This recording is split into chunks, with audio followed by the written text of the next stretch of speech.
Everyone, कैसे हैं आप सब? आई होप आप सब बहुत अच्छे होंगे। अच्छा, एक मेरे मन में एक ख्याल आया तो मैंने सोचा कि मुझे आप लोगों के साथ शेयर करना चाहिए। कभी आपके साथ होता है क्या ऐसा कि बहुत ज्यादा ओवर थिंकिंग होती है? मतलब इतनी ज्यादा पीक पर हो जाती है कभी कभी कि पूरी रात निकल जाती है और नींद नहीं आती। ऐसा ही कल रात मेरे साथ हुआ था।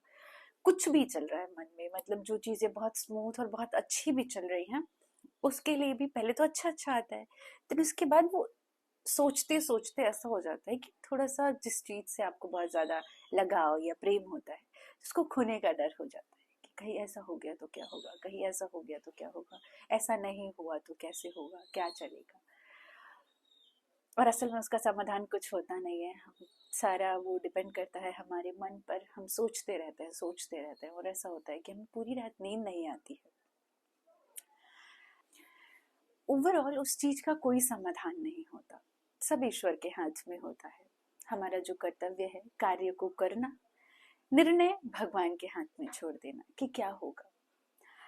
अवश्य ही निर्णय आपके हित में होगा अगर वो चीज आपके लिए अच्छी हुई तो। कभी कभी कुछ चीजें ऐसी होती हैं जो हमारे मुताबिक नहीं होती हैं, तो हमें ये मान लेना चाहिए कि वो हमारे लिए सही नहीं थी, क्योंकि जो ईश्वर देख रहे हैं वो हमसे बेहतर देख रहे हैं। हमारे क्रिएटर है वो, उन्होंने हमें बनाया है, तो हमारे लिए क्या सही है क्या गलत हमसे अच्छा उन्हें पता है। पर कभी कभी बहुत ज्यादा उधेड़ बुन में मन में ऐसा ख्याल आता है कि किसी अच्छे व्यक्ति के साथ ऐसा क्यों हुआ। वो हमारे पिछले जन्मों के कर्म होते हैं जो पीछे हुए होते हैं।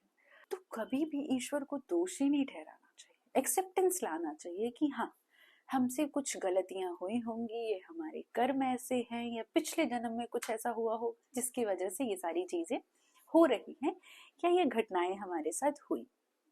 सरेंडर करना चाहिए ईश्वर पर और मान लेना चाहिए कि जो वो करेंगे हमारे साथ बहुत ही बेहतर करेंगे। यहाँ तक कि जो हम सोच रहे हैं उससे भी खूबसूरत और अच्छा करेंगे। तो कल रात की बात बता रही थी मैं। सोचते सोचते मुझे नींद नहीं आ रही है, 2-2:30 बज गए, मैं सोच रही हूँ। फिर फोन लेके मैं फोन यूज करने लगी, ऐसे स्क्रॉल कर रही हूँ reel.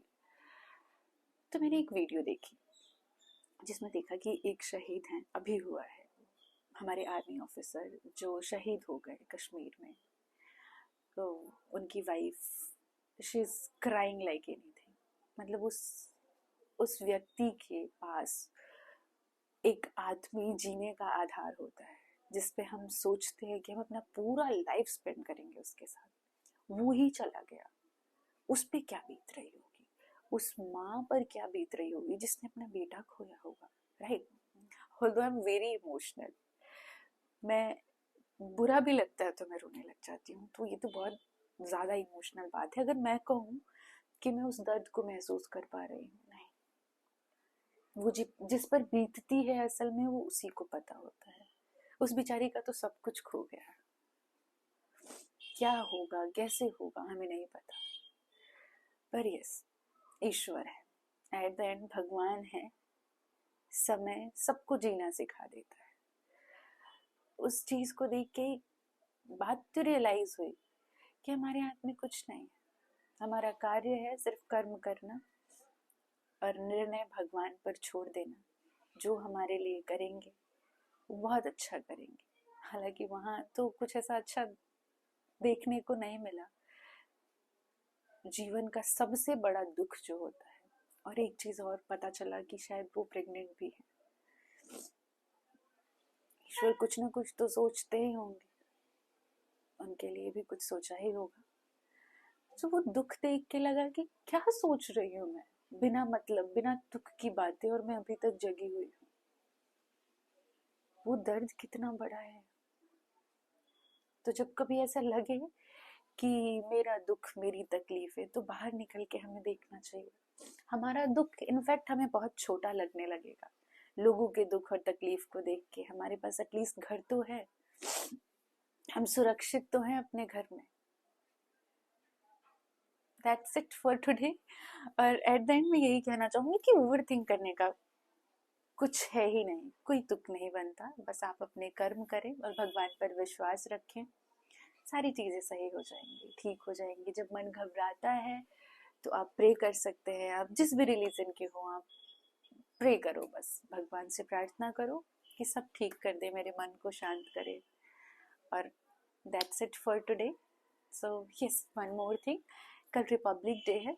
So I request to each and every one कि उन शहीदों के लिए, उन सोल्जर्स के लिए जो हमारी सुरक्षा में बॉर्डर पर खड़े हैं, उनके लिए भगवान से प्रे करें, उनकी लंबी उम्र के लिए, उनके अच्छे स्वास्थ्य के लिए। That's it. Wishing you a very happy Republic Day. Bye.